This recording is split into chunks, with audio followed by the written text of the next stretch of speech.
नमस्कार। आप सभी का इस YouTube चैनल पर बहुत बहुत स्वागत और अभिनंदन है। जैसा कि आपको पिछले वीडियो में हमने बताया था कि यहाँ पर NAS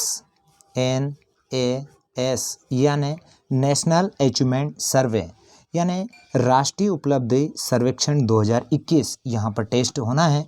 तो यहाँ पर लोक शिक्षक संचालनालय मध्य प्रदेश भोपाल प्रैक्टिस पेपर दिए हैं। हमने जो पहले पेपर और सेकंड पेपर को यहाँ पर कंप्लीट ही किया था। यहाँ पर जो हमारा तीसरा जो पेपर है यानी तृतीय पेपर को यहाँ पर सॉल्व करेंगे। तो लोक शिक्षक संचालनालय मध्य प्रदेश भोपाल राष्ट्रीय उपलब्धि सर्वेक्षण 2021 प्रैक्टिस पेपर तृतीय, यहाँ पर जो सब्जेक्ट है विज्ञान और कक्षा 10th का। तो यहाँ पर जो इनका जो पेपर होने हैं या टेस्ट होना है तो उसके प्रैक्टिस पेपर दिए हैं और इन्हीं प्रैक्टिस पेपर में से यहाँ पर क्वेश्चन पूछे जाएंगे। तो जो द्वितीय प्रैक्टिस पेपर था वो 9 अक्टूबर 2021 को था। अब जो हमारा तृतीय जो पेपर है प्रैक्टिस टेस्ट है ये 30 अक्टूबर 2021 को होना है। तो चलिए इसको हम यहाँ पर हल करते हैं, यानी ऑब्जेक्टिव क्वेश्चंस रहेंगे और इन्हीं ऑब्जेक्टिव क्वेश्चनों को हमें यहाँ पर सॉल्व करना है। तो चलिए विज्ञान के विद्यार्थी के लिए कुछ निर्देश दिए गए हैं। इस पुस्तिका में 70 प्रश्न हैं। इसमें दिए गए प्रश्नों का उत्तर देने के लिए 120 मिनट का समय निर्धारित है। प्रत्येक प्रश्न के लिए हमें 4 विकल्प दिए गए हैं। इनमें से सही के सामने हमें राइट लगाना है। विद्यार्थी रफ कार्य हेतु इसी पुस्तिका में कर सकते हैं। चलिए हम यहाँ पर प्रारंभ करते हैं। पहले प्रश्न दिया है, 2 समान कागजों को मोड़कर एक उल्लू और एक व्हेल मछली का मॉडल बनाया गया है जैसा कि नीचे दिखाया गया है। यहाँ पर जो दिया है इस पर स्टैंड पर उल्लू है और सेकंड वाले स्टैंड पर व्हेल मछली का मॉडल दिखाया गया है। इन्हीं में से दोनों मॉडलों में से कौन सी चीज़ समान रहेगी यानी कौन सी चीज़ रहेगी। नोट, जिस स्टैंड पर मॉडल रखे गए हैं उन पर हमें ध्यान नहीं देना है। तो चलिए बताइए इनमें से कौन सी चीज़ें समान रहेगी। तो इसका जो राइट आंसर रहेगा वो रहेगा हमारा बी वाला, केवल वजन और पदार्थ। ये इन दोनों में क्या रहेंगे, सेम रहेंगे या समान रहेंगे। तो पहले प्रश्न को हमने देखा है। सेकंड प्रश्न को देखेंगे, दूसरे को। अस्मा इस कथन को जांचना चाहती है कि मकड़ी के जाल वाला रेशम तंतु स्टील से बने तंतु से मजबूत होता है। दोनों की मजबूती की तुलना करने के लिए उसे तंतु की किस भौतिक अवस्था को स्थिर रखना होगा। तो उसे उसके जो व्यास है उसको क्या करना पड़ेगा, उसे स्थिर रखना पड़ेगा। चलिए तीसरा देखेंगे, इनमें से किस का आकार सबसे बड़ा होता है। तो आपको बता दें कि एक जो जानवर की जो कोशिका होती है उसका आकार सबसे बड़ा होता है। इसी के बाद में हम देखेंगे जो फोर्थ वाला है, पृथ्वी, शनि और गुरु की सतह पर लोहे के 1 किलोग्राम के टुकड़े के बारे में इनमें से कौन सा कथन सही है। तो इसका जो राइट आंसर रहेगा वो पहले वाला, उनमें मौजूद कणों की संख्या कैसी रहेगी, समान रहेगी।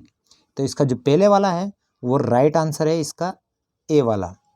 इसी के बाद चलिए प्रश्न क्रमांक 5 की ओर बढ़ते हैं। और जो प्रश्न क्रमांक 5 है, सलमान को पता था कि जो सतह वाष्प से ठंडी होती है वाष्प उन पर संघनित हो जाती है। गर्म पानी से नहाने के बाद उन्होंने देखा कि बाथरूम में कोई जगहों पर जल वाष्प संघनित हो गई थी। इस चित्र में बाथरूम के कुछ सामान दिखाई गए हैं। तो यहाँ पर हमें दिखाया गया है P, Q, R और S दिखाया गया है। इन जल वाष्प में इनमें से किन चीज़ों पर संघनित हुई होगी। तो इसका जो राइट आंसर रहेगा वो हमारा डी वाला, क्योंकि ये बाथरूम में सभी चीज़ें ही रखी गई हैं तो सभी और समान रूप से वाष्प यानी जल के जो कण रहेंगे वो समान रूप से फैल जाएंगे। तो ये रहेगा हमारा PQRS यानी डी वाला ऑप्शन राइट रहेगा। सभी पे समान रूप से वाष्प हमें दिखाई देगी। चलिए इसी के बाद हम अगले प्रश्न की तरफ बढ़ते हैं। मैंग्रोव पादप समुद्र के पास दलदल वाले क्षेत्र में उगते हैं। इनके बीज जमीन पर गिरने से पहले एक मूल पौधों की शाखा पर अंकुरित होते हैं। बीज अंकुरण के इस उपकरण से इनमें से कौन से कथन को सत्य माना जा सकता है।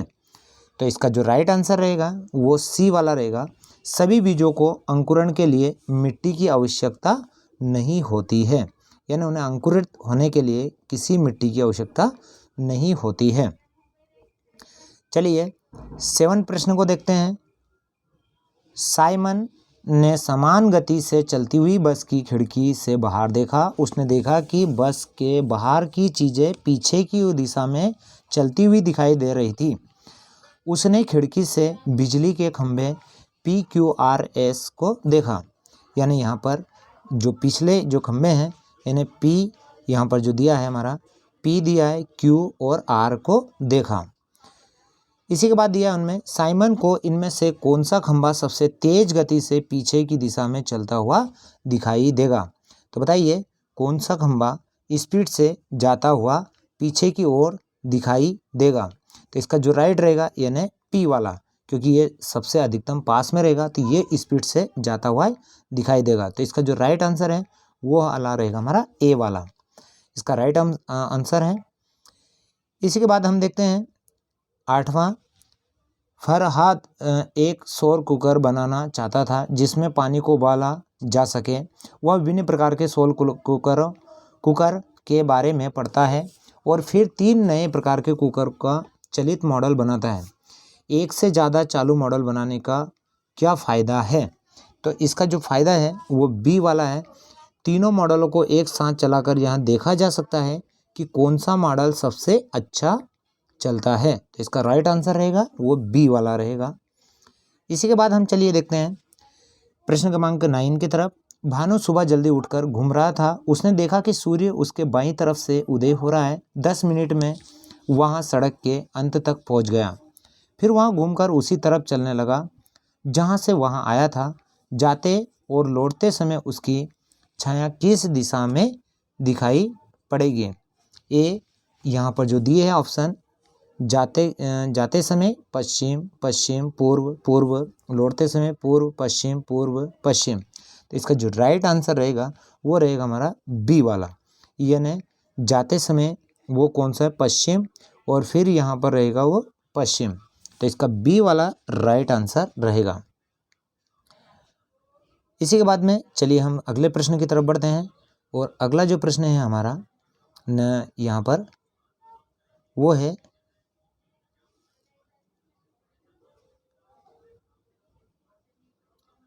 10 वाला दिया है। तो 10 वाला जो दिया है हमें, यहाँ 4 वस्तुओं के चित्र दिखाई गए हैं जिन पर अलग अलग प्रकार के बल काम कर रहे हैं। किस चित्र में वस्तु पर काम करने वाले सभी बल सही तरीके से दिखाई गए हैं।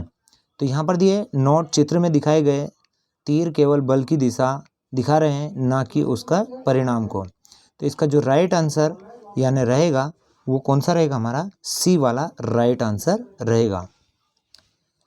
यहाँ पर दिया है C वाला जो राइट आंसर है वो रहेगा ये वाला। इसी के बाद में चलिए प्रश्न क्रमांक 11 की तरफ बढ़ते हैं। दर्द को ठीक करने वाली एक दवा जो 2 समूह में मरीजों पर आजमाया गया है जिन्हें लंबे समय से बहुत ज़्यादा कमर दर्द था। प्रत्येक समूह में 30 मरीज थे। समूह 1 को 1 महीने के लिए रोज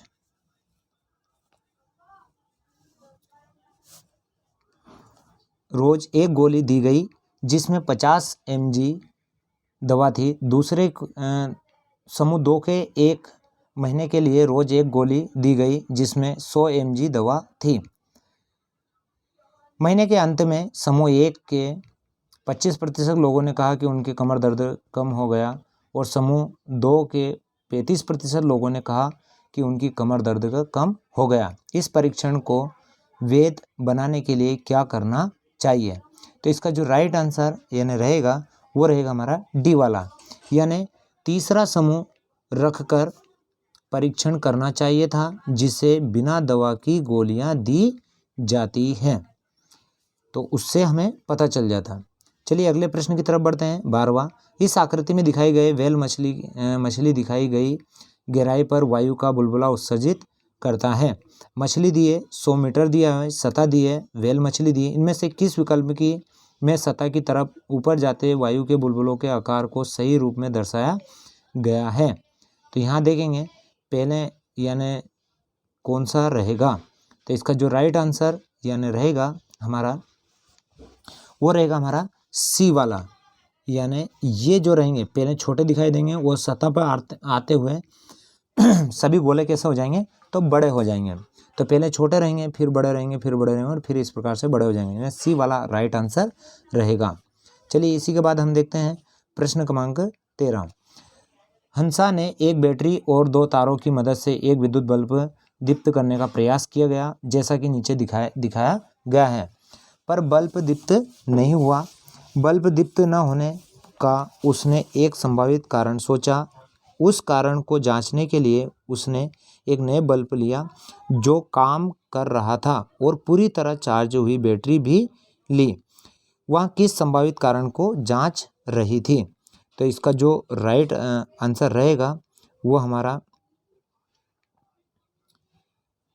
जो राइट आंसर रहेगा यानी जो 13 है, इसका बी वाला राइट आंसर है। एक तार टूटा हुआ हो सकता है, यानी इसमें उस एक तार जो रहेगा उसका टूटा हुआ रह सकता है। इसी के बाद में चलिए प्रश्न क्रमांक इसमें दिया है, प्रश्न में दिखाई गए तालिका विभिन्न परिस्थितियों में अलग अलग माध्यमों में ध्वनि की गति की दिखाती है। तालिकाओं में दी गई जानकारी के आधार पर 14, 15 और 16 का उत्तर देना है। तो ये जो हमें तालिका दी गई है और इसका हमें अध्ययन करना है। सोहेल ने एक वायु को रोधक कांच का डिब्बा लिया। उसने डिब्बे के अंदर वायु में गमन करने वाली ध्वनि की चाल को नापा। फिर उसने एक मोमबत्ती को जलाकर डिब्बे में रखा और उसे बंद कर दिया। कुछ देर बाद मोमबत्ती बुझ गई। उसने 24 घंटे तक डिब्बे को छुए बिना अलग कर दिया। फिर से डिब्बे में ध्वनि की चाल को नापा। तो ये चाल दी गई हुई है। यहाँ पर 0 डिग्री सेंटीग्रेड पर ध्वनि की चाल दी है और 20 डिग्री सेंटीग्रेड पर दाब में दी गई है ध्वनि की चालें।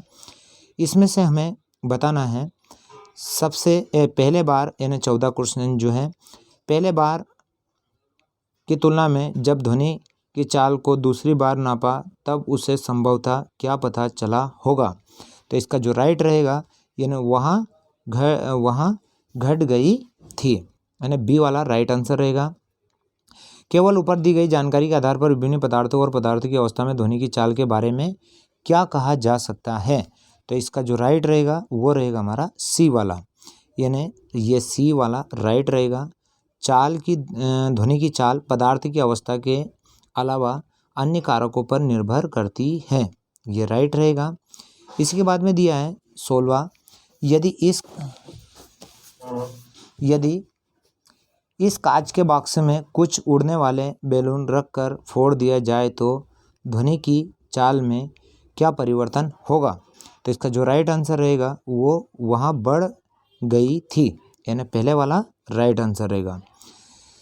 17 दिया है, 3 दोस्तों ने अपने लेजर पॉइंटर का निशाना दीवार पर टांगे एक मानचित्र पर लगाया। बेटी दीवार के सबसे करीब खड़ी है। जेसिका दीवार से सबसे दूर है और वेदिका मध्य में है। उन्होंने केवल अपनी कलाई को हिलाते हुए न्यूयॉर्क से दिल्ली के रास्ते के मानचित्र पर लेजर पॉइंट से अनुरक्षित किया। उनमें से अपनी कलाई सबसे ज़्यादा घुमानी पड़ेगी।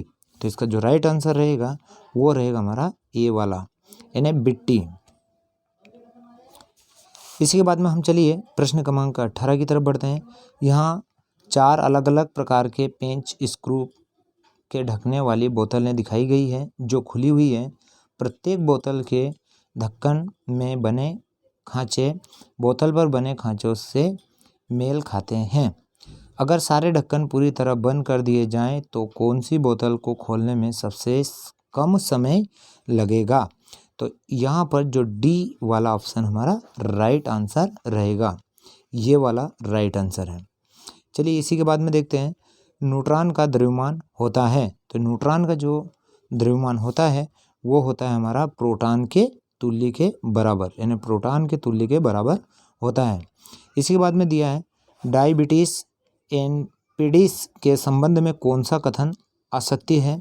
तो 20 का जो राइट आंसर है वो डी वाला राइट आंसर है, यानी डी इसका राइट रहेगा।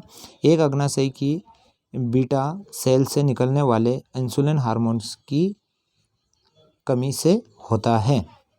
इसी के बाद चलिए प्रश्न क्रमांक 21 की तरफ। नीचे दी गई तालिका में कुछ पदार्थ के ऑक्साइड समूह यहाँ पर दिया 1 और समूह 2 में लिखे गए हैं। Sodium oxide, lead oxide, calcium oxide, carbon dioxide, sulphur dioxide और नाइट्रोस ऑक्साइड। इनमें समूह 1 और 2 में लिखे ऑक्साइड में अंतर बताने के लिए इनमें से किस मापदंड का प्रयोग किया जाएगा? तो इसका जो राइट आंसर यानी रहेगा, यानी इसका जो मापदंड रहेगा वो रहेगा हमारा बी वाला। तो इसमें धातु के ऑक्साइड और अधातुओं के ऑक्साइड, इन दोनों को हमें देखना है, क्योंकि ये धातु के ऑक्साइड है और ये अधातु के ऑक्साइड हैं। चलिए अगले प्रश्न की तरफ बढ़ते हैं और 22वां जो प्रश्न है, प्रकाश की दो विपरीत स्थितियों में स्थिति 1 और स्थिति 2 4 अलग प्रकार के जानवरों की आँखों के चित्र नीचे दिए गए हैं। प्रत्येक चित्र में बड़ा गोला आँख के एक स्वच्छ मॉडल दर्शाता है, एक छोटा गोला पुतली दर्शाता है। इनमें से किस जानवर की दृष्टि अंधेरे व उजाले दोनों स्थितियों में सबसे अच्छी होने की सबसे अधिक संभावना है? तो इसका जो राइट आंसर रहेगा वो रहेगा हमारा 22 का ए वाला ऑप्शन रहेगा। इन्हें प्रकाश की स्थिति और प्रकाश की सेकंड स्थिति, इन दोनों से हम पता लगाएंगे। चलिए खगोलविदों ने हाल ही में एक नए ग्रह की खोज की है। ऐसा देखा गया है कि यह ग्रह पृथ्वी की तरह एक सूर्य की चक्कर लगाने की जगह 2 सूर्य का चक्कर लगा रहा है। इस ग्रह के बारे में निश्चित रूप से क्या कहा जा सकता है? तो इसका यानी डी वाला इसका राइट आंसर रहेगा, यानी डी वाला। कुछ भी निश्चित रूप से कहने के लिए यहाँ जानकारी पर्याप्त नहीं है, यानी ये जो आंकड़े जो दिए हैं इनके अनुसार इनका अनुमान नहीं लगाया जा सकता है। चलिए प्रश्न क्रमांक 24 की तरफ बढ़ते हैं और यहाँ पर दिया है ग्रीष्मकाल में जल को मिट्टी के बर्तन में रखने पर किस परिघटना के कारण वह ठंडा हो जाता है? तो वहाँ वाष्पन के द्वारा ठंडा रहता है, यानी डी वाला इसका राइट आंसर रहेगा। प्रश्न क्रमांक दी गई जानकारी के आधार पर प्रश्न 25 से 27 तक के उत्तर दें। जानकारी है ये हमें पढ़ना है, इन्हें एक ग्राफ दिया है। यहाँ जो अफ्रीका में जंगली जानवरों का अध्ययन करने वाले शोधकर्ताओं द्वारा प्राप्त किया गया डाटा दिखाया गया है। ग्राफ शिकार के शरीर द्रव्यमान और एक विशेष रूप से शरीर के लिए एक शिकारी की पसंद को दर्शाता है। उदाहरण के लिए प्राथमिकता का मतलब है कि यहाँ विशेष शिकार है जो अधिकांश शिकारी द्वारा पसंद किया गया। एक से कम कोई भी मान कम वरीयता या पसंद को दर्शाता है। तो चलिए इन्हें यहाँ पर ये जो डायग्राम दिया हुआ है हमें ये स्पष्ट रूप से हमें दिखाई नहीं दे रहा है, लेकिन फिर भी इसको समझने का प्रयास करिए। यहाँ पर प्रश्न दिया है, इस चित्र में एक जंगल में शिकार होने वाले कुछ जानवरों का फैलाव दिखाया गया है। एक वन्य जीव फोटोग्राफर शेरों के सफल शिकार की फ़ोटो खींचना चाहती है। जंगल में वृत्त द्वारा चिन्हित किस क्षेत्र में उसे इस तरह की फ़ोटो मिलने की सबसे अधिक संभावना रहेगी? तो उसे ये ए वाला राइट आंसर रहेगा, यानी ये वाला स्थान उसके लिए सेफ रहेगा। अगर 50 किलोग्राम वजन वाले शिकार होने वाले जानवर जंगल में घट जाए तो किस पक्षी की जनसंख्या घटने की सबसे अधिक संभावना रहेगी? तो इसमें जो तेंदुआ रहेगा उसकी संभावना घटने की अधिक रहेगी। 27वां दिया है, अन्य जानवरों की तुलना में लकड़बग्गा इनमें से किस जानवर का शिकार कर सकता है? सबसे अधिक संभावना वाले विकल्प को चुनिए। तो इसका जो वाला है सी वाला, यानी जेब्रा 175 किलोग्राम का, यानी सी वाला राइट आंसर रहेगा। यास्मीन देखना चाहती है कि संगीत के प्रकार का मटर के पौधों की बढ़ती पर क्या प्रभाव होता है। उसने एक प्रयोग बनाया जो इस तरह था। 2 अलग अलग ध्वनि रोधक डिब्बों में एक जैसे मटर के पौधे को रखा। प्रत्येक डिब्बे में एक स्पीकर रखा। डिब्बा 4 के अलावा प्रत्येक डिब्बे में अलग प्रकार का संगीत बजाया, जैसा कि तालिका में दिखाई गया है। डिब्बा फर्स्ट में राग संगीत, डिब्बा सेकंड में पश्चिमी शास्त्रीय संगीत, भारतीय संगीत, शास्त्रीय संगीत और कोई संगीत नहीं। तो ये 4 डिब्बे दिए हैं हमें। इनमें से कौन सा प्रभाव दिखने की सबसे अधिक संभावना रहेगी? तो कौन सा रहेगा हमारा 28 का जो आंसर रहेगा वो रहेगा हमारा डी वाला। इन्हें वास्तविक प्रयोग होने तक इनमें से किसी भी प्रभाव की समान संभावना है, यानी डी वाला इसका राइट आंसर रहेगा। चलिए, यहाँ पर प्रश्न क्रमांक 29 दिया है। इस आलेख में इस एक सतह पर रखे डिब्बे एक्स और वाई पर लगाए गए बल की मात्रा और बल की वजह से उसने द्वारा तय की गई दूरी के बीच का संबंध दर्शाया गया है। दोनों डिब्बों पर एक निश्चित समय के लिए बल लगाया गया था। डिब्बे एक्स और वाई एक ही तरह की लकड़ी से बने हैं। तो यहाँ पर इसका जो राइट आंसर यानी रहेगा 29 का, वो हमें इनको पढ़कर लगाना है। तो इसका जो राइट आंसर रहेगा वो हमारा सी वाला रहेगा, यानी केवल पी और आर। तो यहाँ पर जो डिब्बा एक्स और वाई का द्रव्यमान अलग अलग है और आर जो है इसमें डिब्बे एक्स और वाई अलग अलग सतहों पर रखे हुए हैं। तो इसका सी वाला राइट आंसर रहेगा। चलिए, प्रश्न क्रमांक 30 की तरफ बढ़ते हैं। आशा ने देखा कि एक कांच के बर्तन को चूल्हे पर रखने से उसके पेंदे से बुलबुले उठ रहे थे, जैसा कि यहाँ दिखाई गया है। उसने इस अवलोकन पर देखिए, ये गैस पर रखा है, ये पात्र है, उसमें जल भरा है और यहाँ पर बुलबुले हमें दिखाई दे रहा है। तो उसने इस अवलोकन का वर्णन इस प्रकार किया। कांच के बर्तन के नीचे ज्वाला, इसलिए पानी जल्दी गर्म हो जाता है और बर्तन के पेंदे में जल वाष्प बनने लगता है। इस वर्णन को जांचने के लिए उसने क्या करना चाहिए? तो इससे सी वाला सही है, यानी किसी और दिशा से पानी को गर्म करना चाहिए, यानी सी वाला इसका राइट आंसर है। चलिए, प्रश्न क्रमांक 31 को देखते हैं।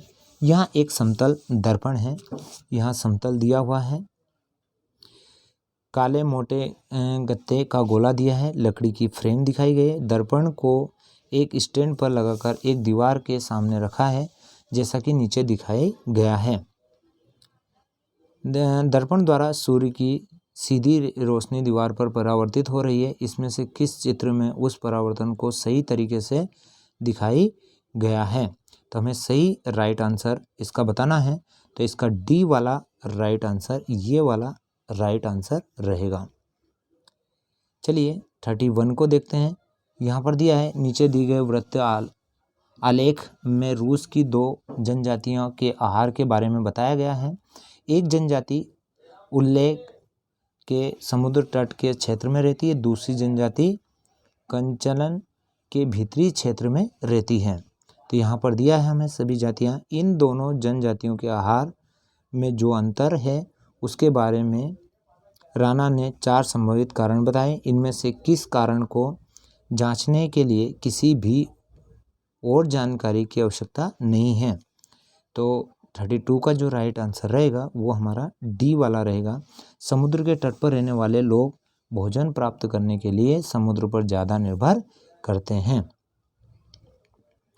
यहाँ पर दिया है 33, अल्बर्ट और डेविड ने यहाँ चर्चा की कि मुंह से हवा निकालने पर मोमबत्ती बुझने के कौन से कारण होते हैं। उन्होंने पता था कि हम मुंह से जो हवा निकालते हैं उसकी गति से मोमबत्ती को बुझने में मदद मिलती है, पर अल्बर्ट ने यहाँ दावा किया कि गति के अलावा मुंह से निकली हुई हवा में कार्बन डाइऑक्साइड की मात्रा ज़्यादा होती है, क्योंकि हम कार्बन डाइऑक्साइड ही छोड़ते हैं, जिससे भी ज्वाला को बुझने में मदद मिलती है। डेविड अपने दावे को जांचना चाहता था। उसने यहाँ प्रयोग तैयार किया। उसने गुब्बारा पी को हवा के पंप से भरा और उसी वैसे ही एक गुब्बारे क्यू को मुंह की हवा से उतने ही आकार तक भरा। उसने अलग अलग गति से एक मोमबत्ती की ज्वाला पर गुब्बारे पी के अंदर की जो हवा को छोड़ा और दूसरी गति को नोट किया, जिससे वह बुझ गई थी। उसने समान स्थिति से गुब्बारा क्यू से इस प्रक्रिया को दोहराया। अगर अल्बर्ट का दावा सही है तो डेविड इनमें से क्या देख पाएगा? तो इसका जो राइट आंसर यानी रहेगा 33 का, वो रहेगा हमारा बी वाला, यानी गुब्बारा पी की तुलना में गुब्बारा क्यू से ज्वाला कम गति की हवा से बुझ गई थी। यानी इसका जो रहेगा हमारा वो बी वाला इसका राइट आंसर रहेगा, यानी बी वाला। इसी के बाद में देखते हैं 34 दिया है, किसी कोशिका से राइबोसोम अंगक को निकालने पर क्या परिणाम होगा? तो 34 का रहेगा हमारा बी वाला, प्रोटीन का निर्माण रुक जाएगा, यानी बी वाला इसका राइट आंसर रहेगा। 35 दिया है, एक सुबह यश ने देखा कि उसके घर के सामने की गली और मुख्य सड़क बारिश से पूरी तरह गीली थी। 1 घंटे बाद उसने देखा कि मुख्य सड़क सूख गई थी, पर उसके घर के सामने वाली छोटी गली अब भी गीली थी। यश जहाँ रास्ता रहता है ऊपर से उस जगह का दृश्य दिखाई दिया गया है। मुख्य सड़क है, पेड़ है, यश का जो घर है। यश ने देखा कि वो बात का वर्णन इनमें से कौन सा कथन में किया गया है? तो इसका जो राइट आंसर रहेगा यानी वो रहेगा हमारा ए वाला, केवल पी और क्यू, यानी पी और क्यू पेड़ों की छाया के कारण मुख्य सड़क और गली में वाष्पन की दर क्या थी? अलग थी। इसी के बाद में हमारा क्यू, मुख्य सड़क पर ज़्यादा वाहन चल रहे थे जिससे सड़क जल्दी सूख गई थी। तो इसका जो राइट आंसर है वो है हमारा ए वाला राइट आंसर है। तो चलिए हमने यहाँ पर प्रश्न क्रमांक 1 से लगाकर 35 तक प्रश्न को हल किया है। हम सेकंड वीडियो में 36 से लगाकर 70 तक सभी प्रश्नों को हल करेंगे इसी यूट्यूब चैनल के माध्यम से। अगर आपको वीडियो पसंद आया हो और जो भी 10th क्लास के स्टूडेंट हैं उनको तक आप ये वीडियो पहुंचाएं ताकि वो भी यहाँ पर NAS नेशनल अचीवमेंट सर्वे की तैयारी आसानी से कर सकें। तो इसी के साथ जय हिंद, जय भारत।